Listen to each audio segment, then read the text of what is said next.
Hello friends, എല്ലാ കൂട്ടുകാർക്കും മെസ്സേജിൻ്റെ പുതിയൊരു വീഡിയോയിലേക്ക് സ്വാഗതം. ഇന്ന് നമ്മളൊരു കിടിലം റിമോട്ട് കൺട്രോൾ കാറാണ് ഉണ്ടാക്കാൻ പോകുന്നത്. ഇത് കാണുമ്പോൾ തന്നെ നിങ്ങൾക്ക് മനസ്സിലാവും. ഉണ്ടാക്കാൻ വേണ്ടിയിട്ട് വളരെ സിമ്പിളാണ്. കുറച്ച് കമ്പോണൻസ് മാത്രമേ ആവശ്യമായിട്ടുള്ളൂ. മാത്രമല്ല വീഡിയോയുടെ അവസാനം നമ്മൾ ഇതിൻ്റെ മുകളിലൊരു ക്യാമറ ഒക്കെ സെറ്റ് ചെയ്തിട്ട് അതിൻ്റെ ഒരു വിഷ്വൽസ് കൂടി റെക്കോർഡ് ചെയ്യുന്നുണ്ട്. ഇതൊക്കെ നമുക്ക് വീഡിയോയുടെ അകത്ത് പോയിട്ട് നോക്കാം. അപ്പോൾ നേരെ വീഡിയോയിലോട്ടേക്ക് പോകാം. ഓക്കെ, ഈ ഒരു റിമോട്ട് കാർ ഞാനിപ്പോൾ സെറ്റ് ചെയ്യാൻ പോകുന്നത് ഒരു കാർഡ്ബോർഡ് ഷീറ്റിനകത്താണ്. കാർഡ്ബോർഡ് ഷീറ്റിൽ ഒരു കാറിൻ്റെ ഷേപ്പ് ഞാനിപ്പോൾ കട്ട് ചെയ്തെടുത്തിട്ടുണ്ട്. ഇതല്ലാന്നുണ്ടെങ്കിൽ നിങ്ങൾക്ക് ഹാർഡായിട്ടുള്ള ഏത് മെറ്റീരിയൽ വേണമെങ്കിലും ഈ ഒരു പർപ്പസിന് വേണ്ടിയിട്ട് യൂസ് ചെയ്യാവുന്നതാണ്. പിന്നെ ഒരു പ്ലാസ്റ്റിക് പീസിനകത്ത് 3 ഡിഫറൻറ്റ് റൗണ്ട് ഷേപ്പ് കട്ട് ചെയ്തിട്ട് അത് പൊട്ടിച്ചെടുത്തിട്ടുള്ള ഒരു സാധനമാണിത്. ഇതിൻ്റെ പർപ്പസ് നിങ്ങൾക്ക് കുറച്ച് കഴിയുമ്പോൾ മനസ്സിലാവുന്നതാണ്.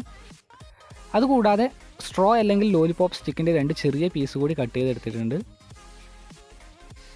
പിന്നെ വേണ്ടത് ഒരു ചെറിയ ഈർക്കിളിയുടെ കഷ്ണവും ഒരു റബ്ബർ ബാൻഡും കൂടി നമുക്ക് ആവശ്യമായിട്ടുണ്ട്. ഇനി വർക്ക് സ്റ്റാർട്ട് ചെയ്യാം. ആദ്യം ഈർക്കിളി എടുത്തിട്ട് നമ്മുടെ ആ ഒരു റൗണ്ട് ഷേപ്പിൻ്റെ അകത്തോട്ട് ഇറക്കി വെച്ചതിന് ശേഷം കറക്റ്റ് സെൻറ്ററിലായിട്ട് സെറ്റ് ചെയ്ത് കൊടുക്കുക. ഇതിൻ്റെ രണ്ടറ്റത്തായിട്ടാണ് നമ്മൾ വീല് കണക്ട് ചെയ്യാൻ പോകുന്നത്. അതിനുശേഷം ആ 2 സ്ട്രോ എടുത്തതിന് ശേഷം അതിനകത്തോട്ട് ഇട്ടിട്ട് പിന്നെ റബ്ബർ ബാൻഡ് കൂടി അതിൽ സെറ്റ് ചെയ്തിട്ട് നമുക്ക് ഈ കാർഡ്ബോർഡ് ഷീറ്റിൽ അത് നല്ലപോലെ തന്നെ ഒന്ന് ഒട്ടിച്ചു കൊടുക്കണം. ആ ഹോളൊക്കെ എന്തിനാണ് ഇട്ട് വെച്ചിട്ടുണ്ടാകുന്നത് ഇപ്പോൾ നിങ്ങൾക്ക് മനസ്സിലായിട്ടുണ്ടാകും. ഓക്കെ, ഇനി ഇത് നമ്മൾ നല്ലപോലെ തന്നെ ഒട്ടിച്ചു കൊടുക്കണം. ഒട്ടിക്കാൻ വേണ്ടിയിട്ട് സൂപ്പർ ഗ്ലൂ, ഫ്ലെക്സ് ക്വിക്ക് അങ്ങനെയുള്ള ഏതെങ്കിലും സ്ട്രോങ് ആയിട്ടുള്ള ഗ്ലൂ തന്നെ യൂസ് ചെയ്യാം. ഓക്കെ, നമുക്കിത് നല്ലപോലെ തന്നെ ഒന്ന് ഒട്ടിച്ചെടുക്കാം.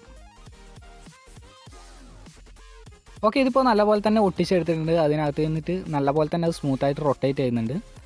ഇനി നമുക്ക് വേണ്ടത് ഒരു കുഞ്ഞു മിനി മോട്ടറാണ്. ഇത് നിങ്ങൾക്ക് ഷോപ്പിൽ നിന്ന് വാങ്ങാൻ കിട്ടും. ഇനി ഇതിൻ്റെ ഷാഫ്റ്റിലോട്ട് പാനയുടെ റീഫിലിൻ്റെ ഒരു ചെറിയ പീസ് കൂടി കണക്ട് ചെയ്ത് കൊടുക്കുന്നുണ്ട്. അതെന്തിനാണെന്ന് വെച്ചാൽ നമ്മൾ ഈ ഒരു റബ്ബർ ബാൻഡ് ഈ മോട്ടറിൻ്റെ ഷാഫ്റ്റിലോട്ട് കണക്ട് ചെയ്യുന്ന സമയത്ത് റബ്ബർ ബാൻഡ് സ്ലിപ്പായിട്ട് പുറത്തേക്ക് പോകാതിരിക്കാൻ വേണ്ടിയിട്ടാണ് അത് കണക്ട് ചെയ്തത്. ഇനി കുറച്ച് ഗ്ലൂ അപ്ലൈ ചെയ്തതിന് ശേഷം ആ മോട്ടർ നമുക്ക് ആ കാർഡ്ബോർഡ് ഷീറ്റിൽ തന്നെ ഒന്ന് ഒട്ടിച്ച് വെച്ച് കൊടുക്കാം. ഓക്കെ, അതിപ്പോൾ ഒട്ടിച്ച് വെച്ചിട്ടുണ്ട്. അതിനുശേഷം നമ്മുടെ ആ റബ്ബർ ബാൻഡ് നമ്മുടെ മോട്ടറിൻ്റെ ഷാഫ്റ്റിലോട്ട് കണക്ട് ചെയ്ത് കൊടുക്കാം. ഇനി ഈ മോട്ടർ റൊട്ടേറ്റ് ചെയ്യുന്ന സമയത്ത് നമ്മുടെ ഈ ഒരു വീല് കൂടി റൊട്ടേറ്റ് ചെയ്തിട്ട് നമ്മുടെ വണ്ടി ഫ്രണ്ടിലോട്ടും ബാക്കിലോട്ടും പോകുന്നതാണ്. ഓക്കെ, ഇപ്പോൾ നമ്മുടെ വണ്ടിയുടെ ബാക്ക് സെക്ഷൻ മോട്ടർ സെറ്റ് ചെയ്ത് റബ്ബർ ബാൻഡൊക്കെ ഇട്ടിട്ട് നല്ലപോലെ തന്നെ സെറ്റാക്കി വെച്ചിട്ടുണ്ട്. ഇനി ഇതിലോട്ട് വീല് കണക്ട് ചെയ്യേണ്ട പരിപാടി കൂടി മാത്രമേ ബാക്കിയുള്ളൂ. അത് നമുക്ക് അവസാനം ചെയ്യാം. അതിനു മുന്നേ നമ്മുടെ വണ്ടിയുടെ ഫ്രണ്ടിലുള്ള ലെഫ്റ്റ് റൈറ്റ് മൂവ്മെൻറ്റിനുള്ള ആ ഒരു സെക്ഷൻ കൂടി കംപ്ലീറ്റ് ചെയ്യാനുണ്ട്. വണ്ടിയുടെ ഫ്രണ്ട് സെക്ഷൻ ചെയ്യാൻ വേണ്ടിയിട്ട് പഴയ ഒരു ടോയ് കാറിൻ്റെ വീല് ഞാനിപ്പോൾ എടുത്തിട്ടുണ്ട്. അതുപോലെ തന്നെ തിന്നായിട്ടുള്ളൊരു കോപ്പർ വയർ കൂടി എടുത്തിട്ടുണ്ട്. ഈ ഒരു വയറിൻ്റെ അറ്റത്തായിട്ട് ഒരു കാർഡ്ബോർഡ് പീസ് ചെറുതായിട്ടൊന്ന് ഒട്ടിച്ച് വെച്ചിട്ടുണ്ട്. ഇതെന്തിനാണെന്ന് വെച്ചാൽ നമ്മൾ ഈ ഒരു കമ്പി വീലിനകത്തോട്ട് ഇറക്കി വെക്കുമ്പോൾ ഈ ഒരു ടയർ പുറത്തേക്ക് ഇറങ്ങിപ്പോകാതിരിക്കാൻ വേണ്ടിയിട്ട് ഒരു സ്റ്റോപ്പർ എന്ന രീതിയിലാണ് അത് സെറ്റ് ചെയ്ത് കൊടുത്തിട്ടുള്ളത്. ഇപ്പോൾ നിങ്ങൾക്ക് അത് നോക്കുമ്പോൾ മനസ്സിലായിട്ടുണ്ടാവും. പിന്നെ ഈ വീല് ഇതിനകത്ത് കിടന്നിട്ട് നല്ല സ്മൂത്തായിട്ട് തന്നെ റൊട്ടേറ്റ് ചെയ്യണം, സ്റ്റക്കൊന്നും ഉണ്ടാകാൻ പാടില്ല. ഇനിയിപ്പോൾ നമ്മുടെ ആ മറ്റേ അറ്റത്ത് സെറ്റ് ചെയ്തതുപോലെ തന്നെ ഒരു ചെറിയ പീസ് കാർഡ്ബോർഡ് ഷീറ്റ് എടുത്തതിന് ശേഷം ഇതിൻ്റെ ഈ ഭാഗത്തു കൂടി ഒന്ന് ഒട്ടിച്ചു കൊടുക്കണം. അത് ജസ്റ്റ് ഒന്ന് ഒട്ടിച്ചു കൊടുക്കാം. ഓക്കെ, ഇപ്പോൾ 2 സൈഡിലും നമ്മുടെ കാർഡ്ബോർഡ് പീസ് ഒട്ടിച്ചതിന് ശേഷം നമ്മുടെ വീൽ ആ കമ്പിക്കകത്ത് നിന്ന് നല്ല സ്മൂത്തായി തന്നെ റൊട്ടേറ്റ് ചെയ്യുന്നുണ്ട്. ഇനി ഈ ഒരു കമ്പി നമുക്ക് ആവശ്യമുള്ള വിധത്തിൽ ബെൻഡ് ചെയ്തെടുക്കേണ്ട പരിപാടി കൂടി ബാക്കിയുണ്ട്. അതിന് വേണ്ടിയിട്ട് നമ്മുടെ ആ സ്റ്റോപ്പർ കണക്ട് ചെയ്തിട്ടുള്ള അതിൻ്റെ തൊട്ടരികിൽ നിന്നായിട്ട് കമ്പി ജസ്റ്റ് മുകളിലോട്ടൊന്ന് ബെൻഡ് ചെയ്ത് കൊടുക്കുക. ഓക്കെ, ഇതുപോലെ മുകളിലോട്ട് ബെൻഡ് ചെയ്ത് കൊടുക്കുക. അതിനുശേഷം നമുക്കൊരു ചെറിയ പീസ് സ്ട്രോയുടെ ആവശ്യം കൂടിയുണ്ട്. നമ്മുടെ ഈ ഒരു സൈസിൽ വേണം ഇത് എടുക്കാൻ വേണ്ടിയിട്ട്. ഇനി അതിൻ്റെ ആ ഹോളിൽ കൂടി ആ കമ്പി മുകളിലോട്ട് ഇറക്കി വെച്ചതിന് ശേഷം അത് ഈ ഭാഗത്തേക്കായിട്ട് ജസ്റ്റ് ഒന്ന് ബെൻഡ് ചെയ്ത് കൊടുക്കുക. ഓക്കെ, ഇതിപ്പോൾ നിങ്ങൾക്ക് കാണാൻ പറ്റുന്നുണ്ടാവും. ഇതുപോലെ വേണം ബെൻഡ് ചെയ്ത് കൊടുക്കാൻ വേണ്ടിയിട്ട്. അതിനുശേഷം അവിടെ നിന്ന് മുകളിലോട്ടും ഒരു ചെറിയ ലെങ്ത്ത് വിട്ടതിന് ശേഷം മുകളിലോട്ട് കൂടി ബെൻഡ് ചെയ്ത് കൊടുക്കുക. ഈ ഒരു മൂവ്മെൻറ്റാണ് നമുക്ക് കിട്ടേണ്ടത് ഇതിൽ നിന്ന്. ഓക്കെ, ഇപ്പോൾ നമ്മൾ ഈ ഒരു സൈഡിൽ ഇത് ചെയ്ത് കഴിഞ്ഞു. അതുപോലെ തന്നെ നമ്മുടെ ഓപ്പോസിറ്റ് സൈഡിൽ കൂടി ഇതേപോലെ ഒരു വീല് സെറ്റ് ചെയ്ത് കൊടുക്കുക. ഓക്കെ, ഇപ്പോൾ 2 ഭാഗത്തും ഓരോ വീല് വീതം സെറ്റ് ചെയ്ത് കൊടുത്തിട്ടുണ്ട്. പക്ഷേ ഇതൊരു കൺട്രോൾ ഇല്ലാത്ത രീതിയിൽ അലക്ഷ്യമായിട്ട് ഇങ്ങനെ മൂവ് ആയിക്കൊണ്ടിരിക്കുകയാണ് ചെയ്യുന്നത്. അതിന് വേണ്ടിയിട്ട് ഒരു ചെറിയ പീസ് കാർഡ്ബോർഡ് ഷീറ്റ് എടുത്തതിന് ശേഷം അതിൻ്റെ 2 അറ്റത്ത് ഹോൾ ഇട്ടിട്ടുണ്ട്. അത് ആ കമ്പിയിൽ കൂടി ജസ്റ്റ് ഒന്ന് ഇറക്കി വെച്ച് കൊടുക്കുക. ഓക്കെ, ഇപ്പോൾ നമ്മുടെ കാർഡ്ബോർഡ് ഷീറ്റ് മൂവ് ആക്കുന്നതിനനുസരിച്ചിട്ട് 2 വീലും ഒരേ സമയം ലെഫ്റ്റ് റൈറ്റ് മൂവ്മെൻറ്റ് വരുന്നത് നിങ്ങൾക്ക് കാണാൻ പറ്റുന്നുണ്ടാവും. ഇനി ആ കാർഡ്ബോർഡ് ഷീറ്റ് ജസ്റ്റ് അഴിച്ച് മാറ്റിയതിന് ശേഷം ഈ ഒരു സ്ട്രോ നമ്മുടെ ഈ ഒരു കാർഡ്ബോർഡ് ഷീറ്റിൻ്റെ സെൻട്രലായിട്ട് നല്ലപോലെ തന്നെ ഒന്ന് ഗ്ലൂ ചെയ്ത് ഒട്ടിച്ച് വെച്ച് കൊടുക്കുക. ഓക്കെ, ഇപ്പോൾ അത് ഒട്ടിച്ച് കഴിഞ്ഞിട്ടുണ്ട്. അതുപോലെ തന്നെ ഞാൻ ആ കാർഡ്ബോർഡ് ഷീറ്റും അതിൽ സെറ്റ് ചെയ്ത് വെച്ചിട്ടുണ്ട്. ഇപ്പോൾ നല്ലപോലെ തന്നെ വർക്ക് ചെയ്യുന്നത് നിങ്ങൾക്ക് കാണാൻ പറ്റുന്നുണ്ടാവും. ഓക്കെ, ഇനി ലെഫ്റ്റ് റൈറ്റ് മൂവ്മെൻറ്റിനുള്ള ഒരു മോട്ടർ കൂടി നമുക്ക് ഇവിടെ സെറ്റ് ചെയ്ത് കൊടുക്കണം. അതിന് മുന്നേ ഹൈറ്റ് കൂട്ടാൻ വേണ്ടിയിട്ട് ഒരു ചെറിയ പീസ് കാർഡ്ബോർഡ് ഷീറ്റ് അവിടെ ജസ്റ്റ് ഒന്ന് ഒട്ടിച്ച് കൊടുക്കുക. അതിനുശേഷം അതിൻ്റെ മുകളിൽ ഗ്ലൂ ആക്കിയതിന് ശേഷം ആദ്യം കണക്ട് ചെയ്തതുപോലെ തന്നെ ഒരു ചെറിയ മിനി മോട്ടർ അതിൻ്റെ മുകളിൽ കൂടി ജസ്റ്റ് ഒന്ന് ഒട്ടിച്ച് വെച്ച് കൊടുക്കുക. ഓക്കെ, ഇപ്പോൾ മോട്ടർ സെറ്റ് ചെയ്ത് കഴിഞ്ഞു. ഇനി നമുക്കൊരു റബ്ബർ ബാൻഡ് എടുത്തതിന് ശേഷം ഈ കമ്പിയിലോട്ട് ജസ്റ്റ് ഒന്ന് ചുറ്റുക. അതുപോലെ തന്നെ ഓപ്പോസിറ്റ് കമ്പിയിലും ചുറ്റിയിട്ട് അത് നമ്മുടെ മോട്ടറിൻ്റെ ഷാഫ്റ്റിലോട്ട് കണക്ട് ചെയ്ത് കൊടുക്കുക. ഇപ്പോൾ ഇത് നിങ്ങൾക്ക് കാണാൻ പറ്റുന്നുണ്ടാവും, ഈ കമ്പിയിലും അത് കണക്ട് ചെയ്ത് വെച്ചിട്ടുണ്ട്, ഒരു ചുറ്റിയിട്ട് ഇവിടെയും ചുറ്റിയിട്ടുണ്ട്. അതുപോലെ തന്നെ നമ്മുടെ മോട്ടറിൻ്റെ ഷാഫ്റ്റിലോട്ടും കണക്ട് ചെയ്തിട്ടുണ്ട്. അതുകൂടാതെ മോട്ടറിൻ്റെ ഷാഫ്റ്റിലോട്ട് നമ്മുടെ പാനയുടെ റീഫിലിൻ്റെ ഒരു ചെറിയ പീസ് കൂടി സ്ലിപ്പ് ആവാതിരിക്കാൻ വേണ്ടിയിട്ട് സെറ്റ് ചെയ്ത് കൊടുത്തിട്ടുണ്ട്. ഇപ്പോൾ നല്ലപോലെ തന്നെ ആ ഒരു മൂവ്മെൻറ്റ് നടക്കുന്നുണ്ട്, നിങ്ങൾക്ക് കാണാൻ പറ്റുന്നുണ്ടാവും. ഇനി വേണ്ടത് നമുക്കൊരു ട്രാൻസ്മിറ്റർ, ഒരു റിസീവർ സെക്ഷനാണ്. ഇതാണ് ഇതിൻ്റെ ട്രാൻസ്മിറ്റർ സെക്ഷൻ വരുന്നത്, ഇതാണ് ഇതിൻ്റെ റിസീവർ സെക്ഷൻ വരുന്നത്. ഇത് രണ്ടും വാങ്ങാനുള്ള ലിങ്ക് ഞാൻ താഴെ ഡിസ്ക്രിപ്ഷൻ ബോക്സിൽ കൊടുക്കുന്നുണ്ട്. ഇനി ഒരു റിസീവർ സെക്ഷൻ നമ്മുടെ ഈ ഒരു വണ്ടിക്കകത്ത് നമ്മൾ സെറ്റ് ചെയ്ത് കൊടുക്കണം. ഇതിൽ കുറേ മാർക്കൊക്കെ നിങ്ങൾ കാണാൻ പറ്റുന്നുണ്ടാവും.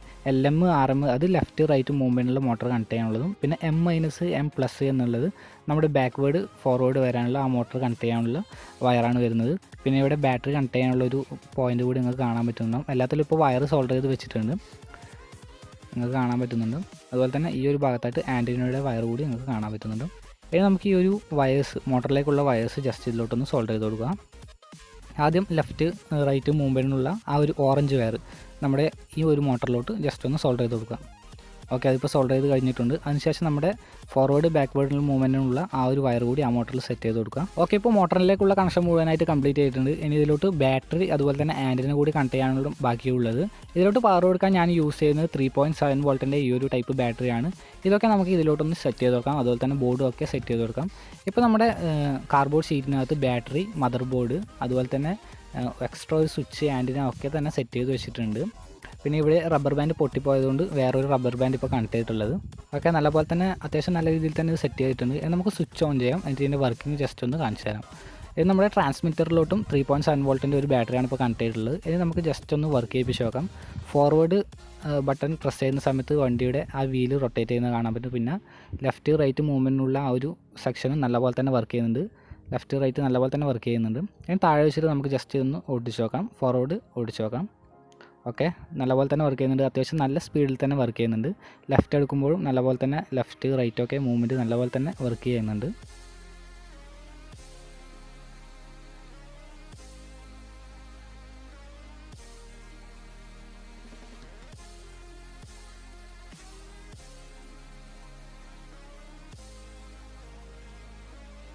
ഓക്കെ, ഇപ്പോൾ നമ്മുടെ റിമോട്ട് കാർ അത്യാവശ്യം നല്ല രീതിയിൽ തന്നെ വർക്ക് ചെയ്തുകൊണ്ടിരിക്കുന്നുണ്ട്.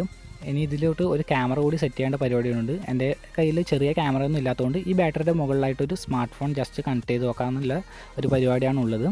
ഓക്കെ, ഞാനിപ്പോൾ ഒരു കാർഡ്ബോർഡിൻ്റെ പീസൊക്കെ ഒട്ടിച്ച് വെച്ചിട്ട് റബ്ബർ ബാൻഡൊക്കെ നല്ലപോലെ തന്നെ ടൈ ചെയ്ത് വെച്ചിട്ട് ഒരു സ്മാർട്ട് ഫോൺ അവിടെ കണക്ട് ചെയ്ത് വെച്ചിട്ടുണ്ട്. പിന്നെ ക്യാമറയും ഓൺ ചെയ്ത് വെച്ചിട്ടുണ്ട്. നമുക്ക് ജസ്റ്റ് ഒന്ന് റെക്കോർഡ് ചെയ്തതിന് ശേഷം വണ്ടി ജസ്റ്റ് ഫോർവേഡ് എടുത്ത് നോക്കാം. ഓക്കെ, ഇപ്പോൾ വെയിറ്റ് കൂടിയതുകൊണ്ട് വണ്ടിയുടെ സ്പീഡ് ചെറുതായിട്ട് കുറഞ്ഞിട്ടുണ്ട്.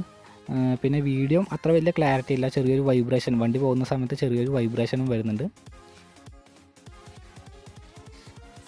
അപ്പോൾ ഇന്നത്തെ വീഡിയോ ഇത്രയേ ഉള്ളൂ. വീഡിയോ ഇഷ്ടപ്പെട്ടാൽ തീർച്ചയായിട്ടും ലൈക്ക് ചെയ്യുക, ഷെയർ ചെയ്യുക. ചാനൽ ഇതുവരെ സബ്സ്ക്രൈബ് ചെയ്തില്ലെങ്കിൽ താഴെ പോയി ചുവന്ന ബട്ടണിൽ ക്ലിക്ക് ചെയ്ത് ചാനൽ സബ്സ്ക്രൈബ് ചെയ്യുക. അതോടൊപ്പം തൊട്ടടുത്തുള്ള ബെല്ലൈക്കൺ കൂടി എനേബിൾ ചെയ്ത് വെക്കുക. പുതിയൊരു വീഡിയോയുമായി വീണ്ടും കാണുന്നവരേക്കും ഗുഡ് ബൈ.